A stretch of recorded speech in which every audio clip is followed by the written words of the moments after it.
Hello, everybody. I'm Phil Brandt, President and CEO of AAIM Employers Association, and welcome to This Week at Work. Welcome to the only show about the workplace that offers you front row seats and a microphone, bringing you practical, timely, and accurate insight so that you can more effectively lead your organization. It's Thursday, episode 229. Today, AAIM just wrapped up the sold-out 9th Annual Leadership Conference, an in-person full-day focus on leadership development, employee engagement and retention, talent management, and corporate culture. We'll discuss key takeaways from the conference, including new ideas for effective leadership, best practices, and other valuable lessons. It's those two words, family time. Speak greatness in the people. Brief, execute, debrief, perfect. And as always, we take your questions and your pulse. All this and more on This Week at Work.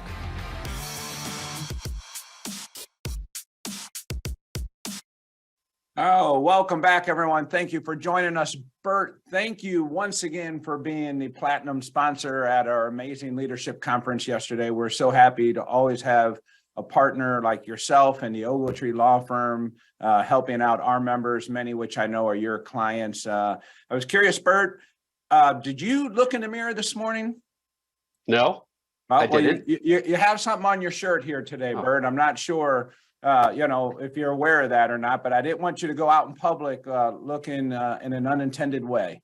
Well, I appreciate that, Phil. You're always looking out for me. I do have to be in court this morning. So, and really, I thought on episode 229, we really should start dressing up the program a little bit. I mean, I decided to put on a tie today, and I look at you. Look at what you're wearing. Look at the contrast of us, Bert. I mean, here you are. You're looking just like my mother would prefer I look, and and I'm wearing some shirt with the slogan about leadership being life, and it just.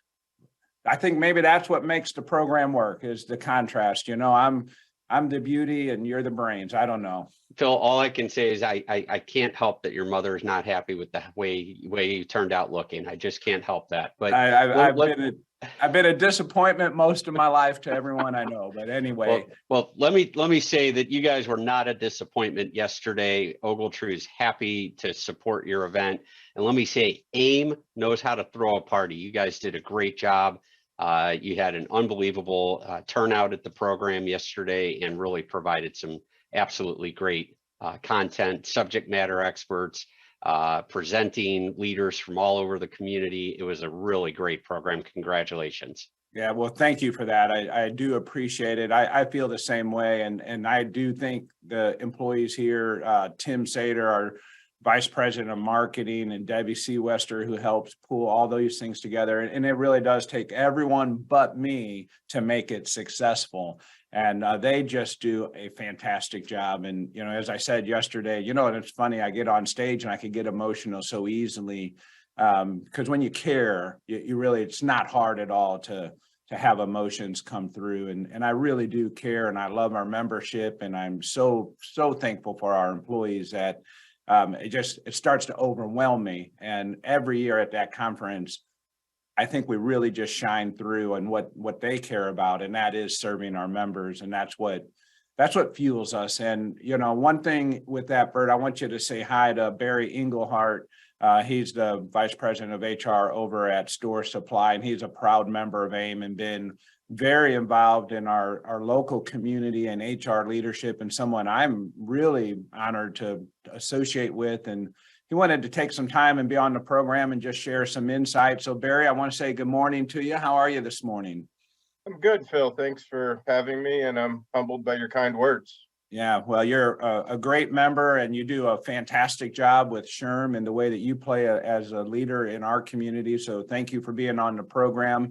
I don't want to take up too much time talking about the conference because that's why Barry's here. But Bert, I know you got some important things to talk about on Lawyer on the Clock. So with that, why don't we kick off? Lawyer, you are on the clock. Oh, did we want to talk about the polls, though? Did we want to run the polls first? See, and there you got producer Nick in the background, our superstar. All right, thank you, Nick. Yep, we'll do the poll questions. I think that meant you weren't ready for my cue. and we'll go right into it. So here are our poll questions. If you did, attend yesterday's 9th Annual Leadership Conference. We'd like to get some feedback from you onto that first question, which is, did you attend? Second is, if you did attend, describe the conference in one word. And it's not a wordle, Bert, it's a word cloud. I've been working on that. And we'll do a word cloud. And then finally, whether you attended the conference or not, there was a list of breakout sessions. And I'd like to just hear from you as to which of these topics you feel are most important. And then maybe in the chat, tell us why. Leadership, culture, compensation, attracting talent, data systems and skills and growing. Those are many of the topics that we had. And I'd like to just get some feedback, whether you attended the conference or not. What do you feel is most important, and tell us why? All right, Nick, you got your cue button ready? I am ready. All right, lawyer, you are on the clock. All right, it's time to look into what's trending in employment law. Lawyer, you're on the clock. Like an echo in here today. What's going on? All right, the first one. So this one, we're going to probably spend most of our time, most of my 6/12 minutes talking about this one particular decision.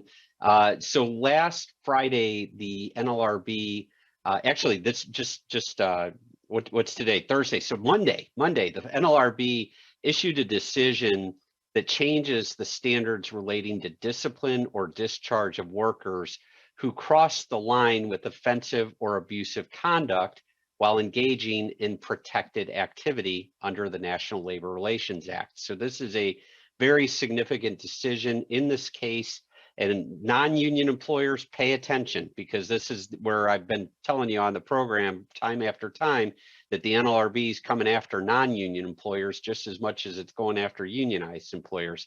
So in this case, the board reversed its 2020 ruling in a case that basically said that employees do not have a right to engage in harassing or profane conduct toward other employees and toward supervisors and customers, etc.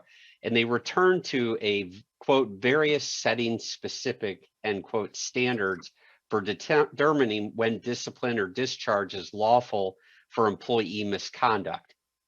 So the key takeaways, or the quick bullet points here, is that the NLRB reversed a 2020 ruling that had adopted a burden shifting test for when an employer has lawfully disciplined or discharged an employee for offensive or abusive conduct.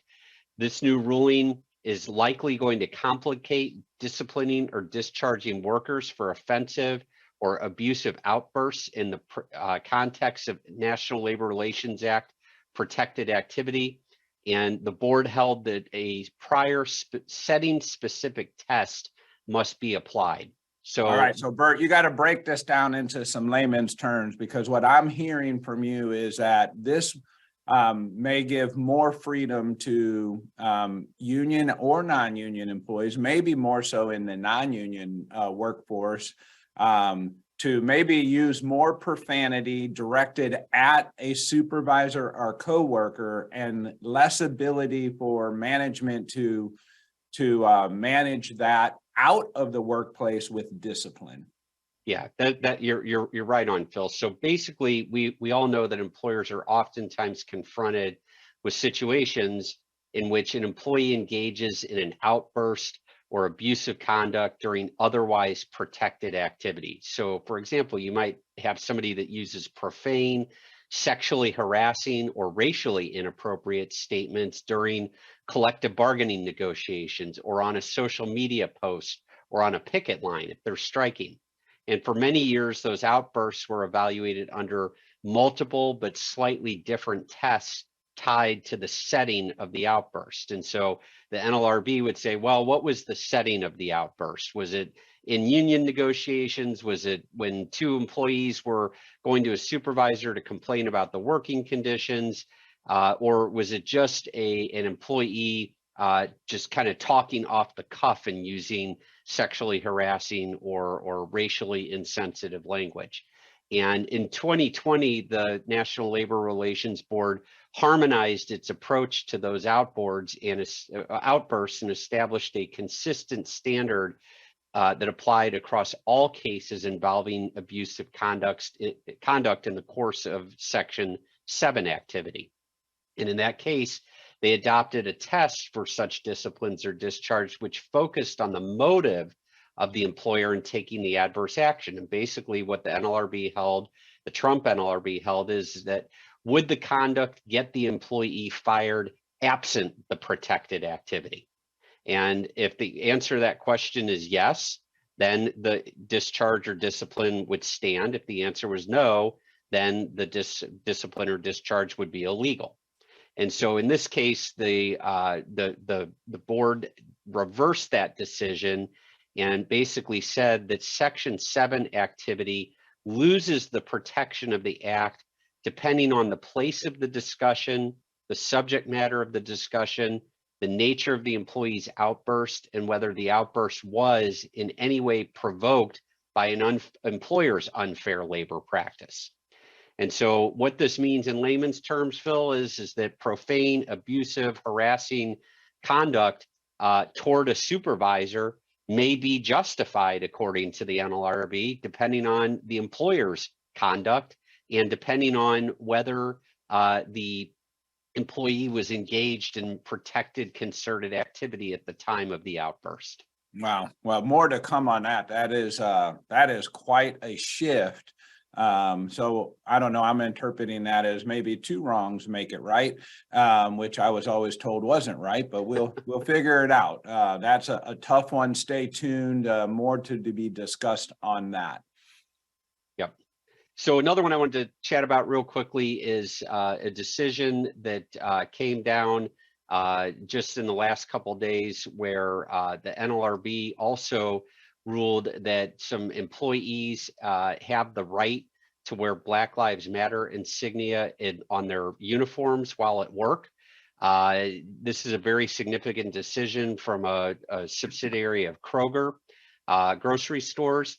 And in this decision, the NLRB said that the employees have the right to wear Black Lives Matter insignia if they are engaged in protected concerted activity. And I think this goes along with the decision that we just talked about, that you have to look at the context of what people are wearing and decide whether that could be barred or not. Now, what's interesting is that this decision from the court, or I'm sorry, from the NLRB, is in direct conflict with the NLRB decision that was issued less than a year ago regarding Home Depot, where the NLRB said that the employees in that case did not have the right to wear the Black Lives Matter insignia on their uniforms. And again, I think what the test is going to be here is the employee engaged in protected concerted activity regarding terms and conditions of their employment at work. Somehow in the Kroger case,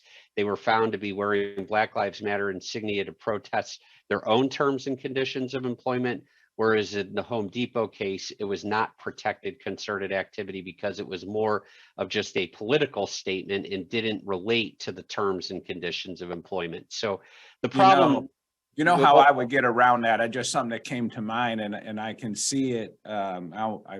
I'll whisper it so that it doesn't get out. But what if the Black Lives Matter button just had like the little union badge, little logo on it, and now it's protective concerted activity, and it's really advertisement as well for the union? But I don't know, but that's the type of thing that I can see coming out of a situation like that. Yeah, so that could be a very difficult case, Phil, if they specifically tie it to the union. But again, I think under this contextual analysis that the NLRB is pushing here, that you would have to see, is there a union effort in the workplace, or are they just simply trying to bootstrap Black Lives Matter onto a union issue for the purpose of advocating for Black Lives Matter? And again, I think the distinction— I wouldn't want to fight it in court. That is— yeah. Well, and again, I think the big distinction is that employers need to look and see if the employees are really engaged in protected concerted activity or not. And that's that going to means be the test. Yeah, that means that they are discussing terms and conditions of employment. They're trying to unionize, they're trying to avoid unionization, whatever it is, you need to have that protected concerted activity and then view the conduct in the context of whether or not it's protected and concerted. Yeah, great. That's some good stuff, Bert. Anything else you want to cover? Or we? Yeah, real quickly, because we mentioned it on the program a few times. The last one I'll talk about today is that just in the last couple days, earlier this week, a federal judge in Connecticut, actually on Friday, acquitted 6 executives in a Department of Justice lawsuit alleging that the defendants conspired together in an illegal no-poach agreement. We've talked about these several times on the program, and kind of scary when you're doing human resources and all of a sudden you might hear of the Department of Justice coming after you criminally. What happened in this case was that a former director of global engineering at Raytheon, subsidiary Pratt & Whitney, participated in an agreement to restrict the hiring and recruiting of outsourced workers with 5 other executives who represented the outsourcing companies. In other words, these companies all agreed, we won't hire your employees. Yeah. We see those agreements all the time. And these outsourcing or independent contractors, the independent contractor says, we won't hire your employees if you don't hire our employees. Well, the Department of Justice went after these 6 executives criminally, and a federal judge acquitted the 6 executives Friday. And so I think this is a really good decision for employers out there that have these agreements that are trying to protect their talent. The Department of Justice, their policy goal in going after these types of cases is to free people from the burdens of non-compete agreements, no-poach agreements, and allow more free competition. And so you've got this balance there that the courts have frankly dealt with, in my opinion, pretty well over time, looking at these, and to try to criminalize this by the Department of Justice, I think really represents an overreach here, but we'll have to see how these cases continue to shake out.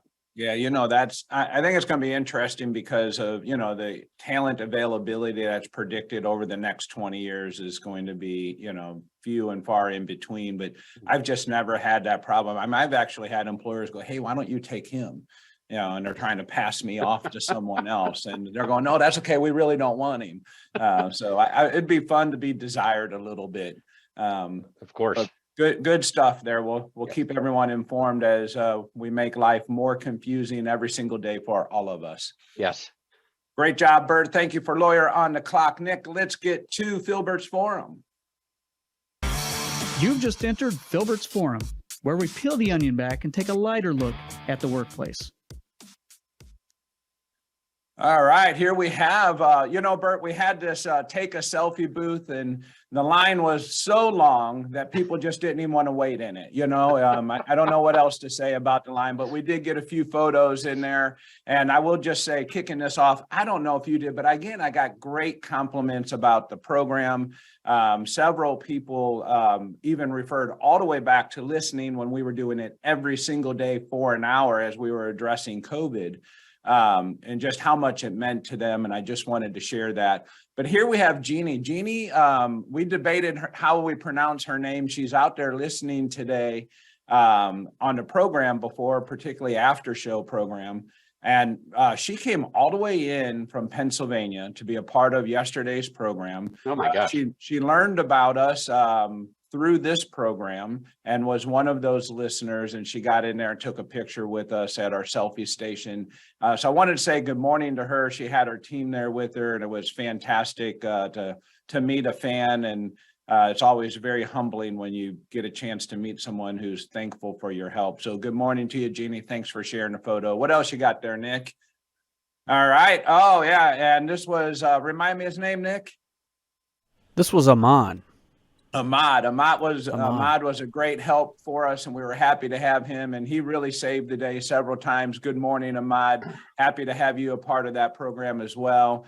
And the other fun one we had here, look at that. Barry Engelhardt, our guest today. Barry, you're up next, so get ready. Thanks for jumping in there.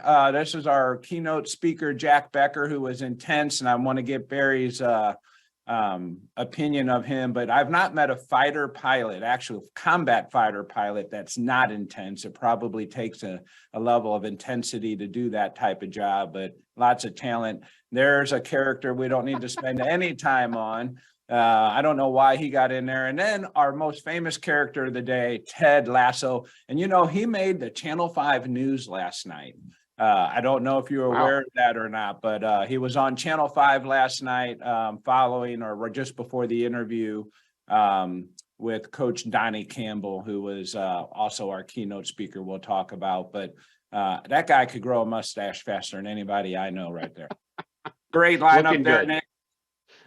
Thank you for that. All right, let's kick it off. Barry, how are you this morning?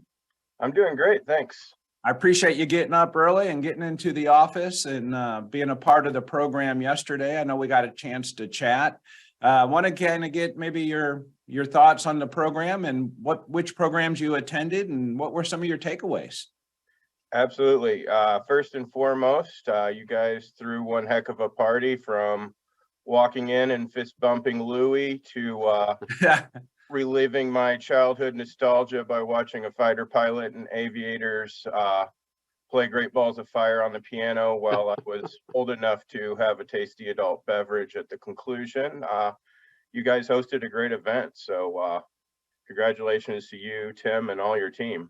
I appreciate that. I think I saw the mime chasing you around the foyer there in the beginning between Louie and Fred Bird and the mime. It was quite entertainment kicking off the show.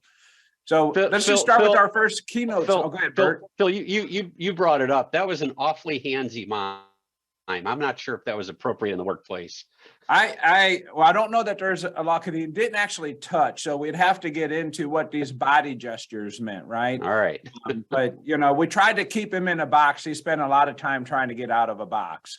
Anyway, Barry, let's kick off with our first keynote speaker, Emily Martin, someone is near and dear to me. I really appreciate Emily. She's actually one of our board members. She's not a professional speaker. She was just there to tell her story.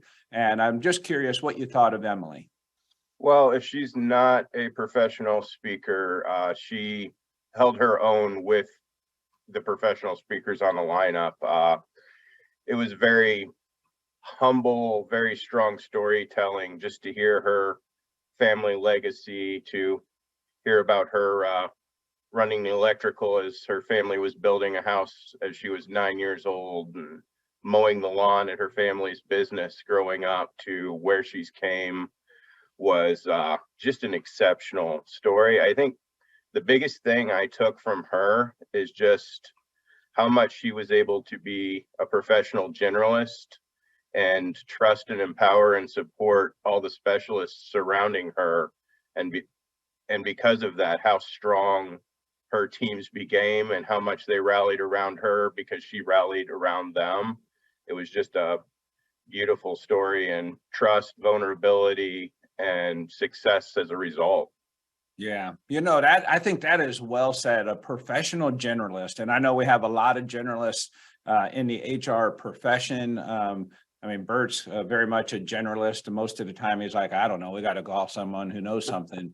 But anyway, being a professional generalist is a real skill today, right? Because we know some things, but not all things, and knowing what we know and knowing where to go when we need to is a real skill set.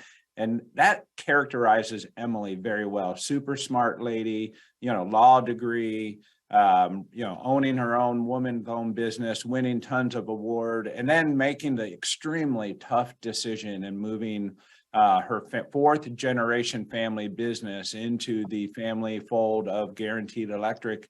That is a true professional generalist, and I thought she did a great job. Thank you for sharing that, Barry. Which breakout sessions did you attend? I attended Lisa Nichols' breakout session on leadership, discovering, sharing your something extra, as well as the Kevin Keller's using reliability statistics to predict employee tenure and attrition. Yeah, two great great people, both St. Louisans who I really appreciate. Was there one anything you took away from either one of those programs? both of them left with very actionable things. With Lisa, she challenged everyone to try to find what makes them unique, what makes them special, and said, if you can't identify it, find the 5 people closest to you and ask them, and then really try to harness and pour into that and grow that strength and share that strength as a gift. And with Kevin, it's hard to distill an hour-long conversation about statistics into a quote or summary, but it was fascinating to hear him kind of take foreign concepts and say, these aren't so foreign, you just have to apply them with Y instead of X, and then run you through that process to really look at how people look at machinery and compare that to how you look at the lifespan of an employee, and you can get the same within reason predictive analysis of how long your workforce will last and be able to forecast that semi-accurately. It was also really exceptional that he shared anything he does you can do in Excel, and he's promised to share the formulas and stuff. It was an introduction, so there's a little bit of research that's going to go into it, but I feel like data analysis, people analytics is probably one of the most important and underutilized aspects of HR. So I was really happy to meet him and learn from him. Yeah, I would agree. I mean, I met Kevin Keller for the first time. I'm going to have to go back almost 30 years. And he was a statistician and was sharing information. And I was right out of school, and I thought I was pretty smart back then. Only learned how not smart I was is the best way I'll say that. The guy is amazing. I mean, you give him a challenge and he can mathematically prove it to work or not work, or tell you the predictability of things. It's fantastic what he can do. And it's really meaningful for us in human resources to move more and more in that direction and make that connection with senior leadership in a language that they understand, right? And they understand numbers, predictability, and estimates, those types of things, versus, well, I think and I feel, and we all mean the same thing, but we use different language in the way we describe it. And I know with Lisa, she found her why, and it's related to, I think it's her son who has Down syndrome, and she just tells a great story, and it's what motivates her. And there's something that motivates all of us as leaders, and whether it's your family, it's your paycheck, whatever it is, it's usually got to be something more so than your paycheck. But it's something that motivates us, that really drives us to be the professionals that we want to be. The only problem I have with what Lisa suggested is she said, you should go ask 5 people if you don't know. And I went and asked 5, and then I went and asked another 5, and nobody really had anything to tell me. So I just stopped asking people. But anyway, what do you think of our keynote speaker at lunchtime, Donnie Campbell? I think he was my highlight of the day. To hear him close out by saying thank you for listening to me, it means a lot. I think that really spoke to who he seemed to be as a person. I met him and talked to him for a few minutes, and he seems like such a humble inspiration. I can definitely see why he randomly and coincidentally became who he was, unbeknownst to him, decades later. Barry, don't you just think, like, in talking to him, he's just a genuinely nice guy? Yeah, I mean, I grew up in a small town, and I felt like I was sitting next to like an old friend at a greasy spoon. I mean, yep. Yeah, no, he was. Bert, I think it's the impact that sometimes genuine people can make in lives and not know it. That's the amazing part, I think, of his story. Yep. As I was sitting there, was 20 something years later, one day he wakes up unbeknownst to him, and here it is, there's a TV show modeled after some of the things he did in Sudeikis' life. And there are people we impact every day, and to be careful of that shadow we cast as leaders and be aware of it. We know we do it with our kids, right? We know we impact our family that way, but today, Bert, you're going to court and you're going to impact somebody. I want you to think about that while you're out there, telling your story, defending your client, which I know you would do with all the passion in the world because you're one of the best at it. But we Thanks. are going to be impacting people. Well, and Phil, let me just share with you, I'm going to court this morning, wish I wasn't going to court, to try to get a temporary restraining order against a former employee who's made some very significant threats against his prior employer. So, Well, you can't yes, make a I'm threat, but they hopeful- can cuss them out today, I am hopeful to have an impact today.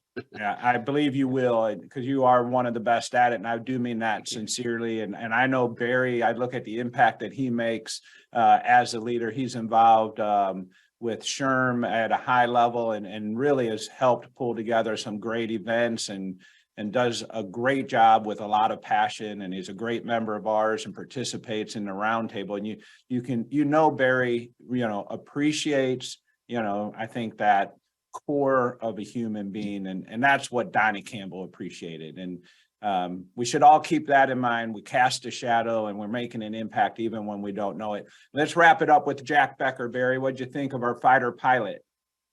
I spent 20 years part-time in the military, so he is preaching things that have been ingrained into me. But I think the biggest thing I took from him is something that I truly believe business typically fails at, which is pausing to reflect through a debrief. The end of every combat mission was always a gathering with a candid conversation, rank off the table, everyone could input, but it's just 3 simple questions: what went right, what went wrong, and how do we improve tomorrow? And if you cycle through those questions and you get comfortable speaking candidly on a regular basis, then you continuously improve. And I think we get too busy on the tangibles to stop and reflect or focus on the intangibles. But sometimes you can win by accident, sometimes you can lose and do the best you possibly could have. And without gathering together and having that conversation, it's hard to learn and memorialize what's been accomplished, so you're not reinventing the wheel moving forward and you're performing at a higher caliber. And frankly, you're all on the same page and speaking the same language. So there's so much that can come of stopping to reflect personally, one-on-one, or in any team setting. And I feel like that's something that's very much in military culture, but very underutilized in business today. Yeah, Barry, I couldn't agree with you more. Barry, he also said something that really stuck with me. I'm curious how you felt about this. I'll try to sum it up in about 3 words. He talked about transparency, vulnerability, and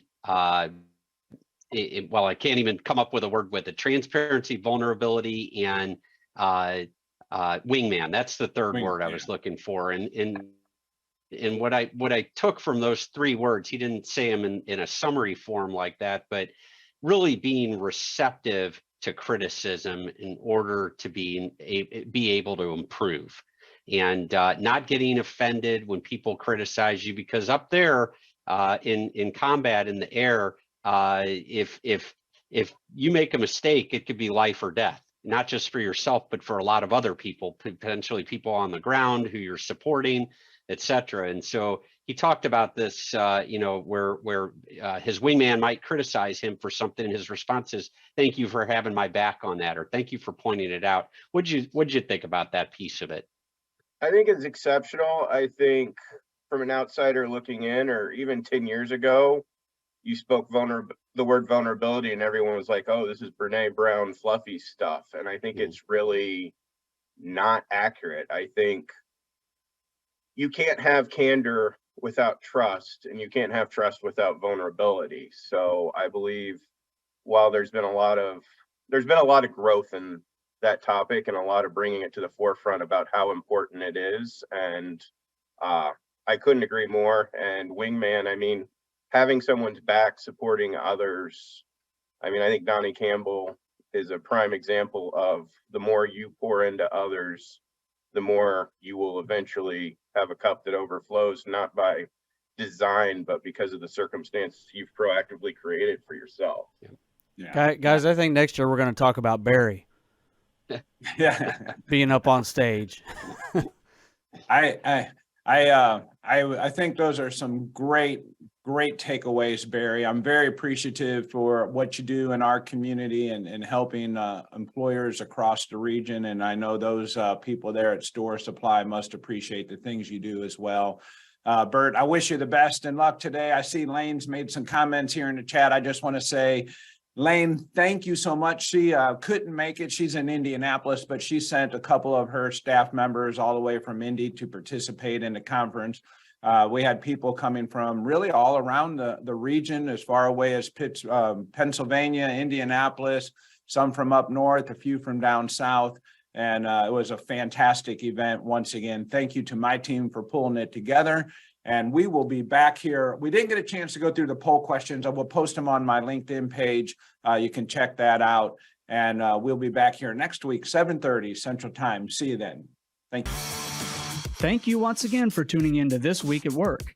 If you enjoy the show, please share it with your colleagues.